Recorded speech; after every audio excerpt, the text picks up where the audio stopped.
Terima kasih Pak Ketua. Ya.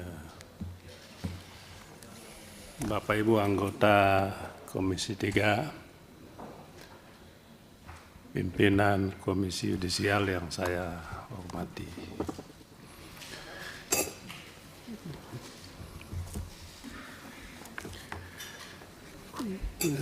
Saya membaca dan mengikuti penjelasan-penjelasan yang tadi disampaikan oleh teman-teman Komisi Yudisial. Yang ingin kita bahas, yang akan kita bahas ini adalah KUHP, Kitab Undang-Undang Hukum Acara Pidana. Jadi hukum acara pidana. Hukum yang mengatur tentang bagaimana menegakkan KUHP. Jadi hukum tentang bagaimana, bukan hukum tentang apanya. Dalam bahasa hukum, material dan formil. Mengapa KUHP kita bikin? Mau kita ubah tahun 81 tadi Jenderal sampaikan, karena memang undang-undang ini sudah saatnya kita perbaiki, kita revisi. Mengapa? Sebab banyak penyimpangan. Yang kedua, kebutuhan ini karena penyesuaian terhadap hukum material KUHP yang kalau saya tidak salah Pak Ketua akan mulai berlaku awal tahun depan, awal tahun 2026. Oleh sebab itu KUHP harus kita revisi. Saya mau menyoroti yang pertama tadi, revisi KUHP untuk memperbaiki penyimpangan. Siapa yang melakukan penyimpangan? Dan siapa yang menjadi korban akibat penyimpangan yang dilakukan? Siapa yang melakukan penyimpangan jelas kalau dalam Integrated Criminal Justice System ada kepolisian, ada kejaksaan, ada hakim. Dan juga jangan lupa ada lapas, ya, eksekusinya lah, ya, itu dalam sistem Integrated Criminal Justice System tadi. Apa yang berkaitan dengan kepolisian? Terus terang, kewenangan penyidikan secara umum itu kan ada di kepolisian. Penyidik kepolisian, untuk kasus-kasus lain juga ada penyidik KPK, ada penyidik PPNS, kemudian juga ada penyidik kejaksaan. Yang kemudian tahapan selanjutnya penuntutan ada di kejaksaan dan ada di KPK. Nah, ini kan sistem kita, sistem bifurkasi, sistem kita tidak menganut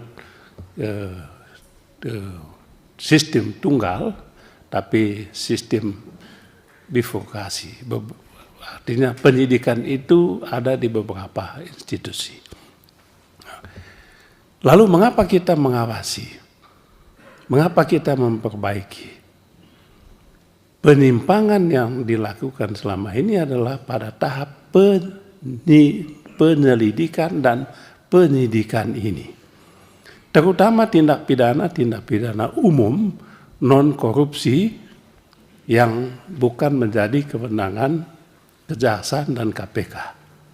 Nah, apa kewenangannya? Kepolisian, kewenangan memanggil, kewenangan memanggil calon tersangka, memeriksa kasus, memeriksa perkara, apakah sebuah perkara punya kandungan peristiwa pidana atau bukan. Kalau sudah diketahui, ditentukan ada peristiwa pidana, lalu ditentukan siapa tersangkanya, siapa yang diduga. Jadi memanggil orang. Kewenangan kedua, memeriksa. Memeriksa kasus, memeriksa orang tadi. Ketiga, menggeledah, melakukan penyitaan, kewenangannya. Gak bisa suka-suka menggeledah, gak bisa suka-suka menyita. Kewenangan yang keempat, menetapkan orang sebagai tersangka. Gak bisa suka-suka, ada prosesnya. Periksa dulu.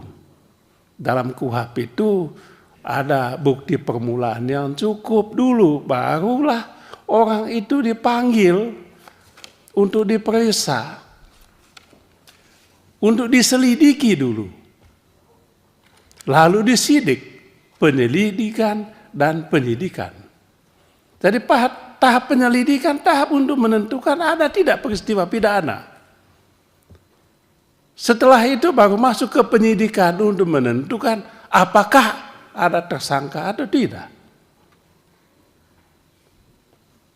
Kan gitu kita Pak. Setelah menetapkan orang tersangka, lalu ditahan. Tahan juga ada syaratnya. Tidak bisa suka-suka menahan orang. Tidak bisa. Kalau sudah tidak memenuhi syarat, tidak ada sudah ditetapkan sebagai tersangka, salah, atau orangnya meninggal dunia, kadaluarsa, tidak ada dasar hukumnya, maka diberhentikanlah penyelidikan dan penyidikan itu. Itulah aturan kita. Tapi mohon maaf, Bapak-bapak KY, inilah penyimpangan yang terjadi oleh penyidik ini. Suka-suka. Apa suka-sukanya? Periksa orang suka-suka. Kalau enggak datang diancam. Padahal enggak ada dasarnya. Enggak datang diancam, dipanggil paksa. Penyimpangan yang kedua, tiba-tiba orang ditetapkan sebagai tersangka. Penyimpangan yang ketiga, peristiwa pidana direkayasa. Mau kasih contoh, kasus Sambo. Itu kan rekayasa peristiwa pidana. Kalau mau contoh lagi, kasus pengusaha atas nama Ted Siong melawan Mayapada. Itu peristiwa pidana yang direkayasa. Fiktif. Inilah penyimpangan-penyimpangan tadi. Apa yang terjadi?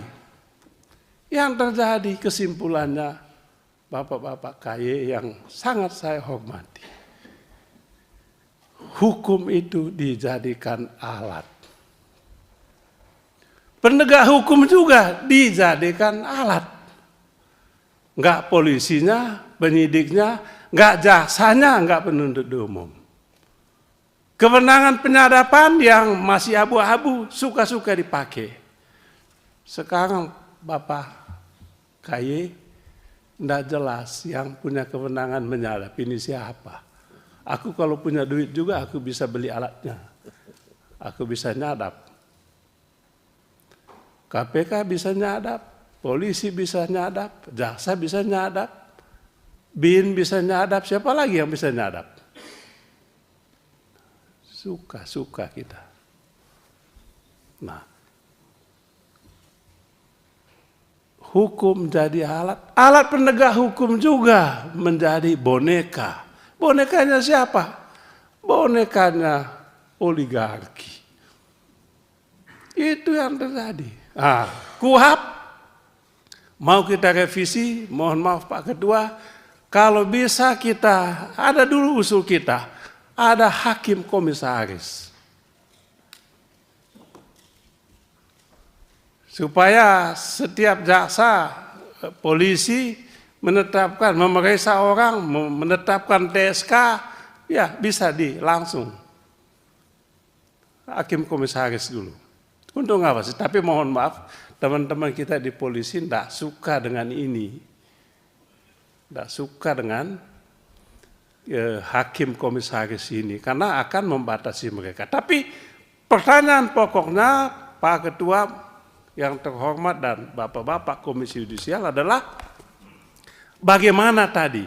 Bagaimana mengawasi penggunaan kewenangan luar biasa yang dimiliki oleh penyidik kepolisian atau kejaksaan atau KPK atau penyidik PPNS supaya tidak ada abuse kekuasaan. Supaya tidak ada pelanggaran hak asasi manusia. HAM, Pak. Sekarang Pak cek aja. Cuman ya ini bukan kewenangan Komisi Yudisial. Pak, tapi pakai pemikiran kan ya boleh-boleh aja. Pak Ketua, saya mengusulkan akan datang kita mengundang khusus Korps Kejaksaan, Korps Kepolisian, kalau hakim itu IKHI. Kalau bisa kita undang untuk bahas soal yang menurut saya sangat-sangat penting. Koreksi, perbaiki KUHP untuk mengawasi penggunaan kewenangan penyidik kepolisian yang sangat luar biasa agar tidak lagi terjadi abuse kekuasaan, abuse kewenangan. Transparansi, akuntabilitas, dan juga kepastian hukum adalah nilai-nilai keutamaan yang harus kita junjung tinggi dan kita pastikan dalam KUHP yang akan kita revisi ini. Demikian Pak Ketua, terima kasih banyak.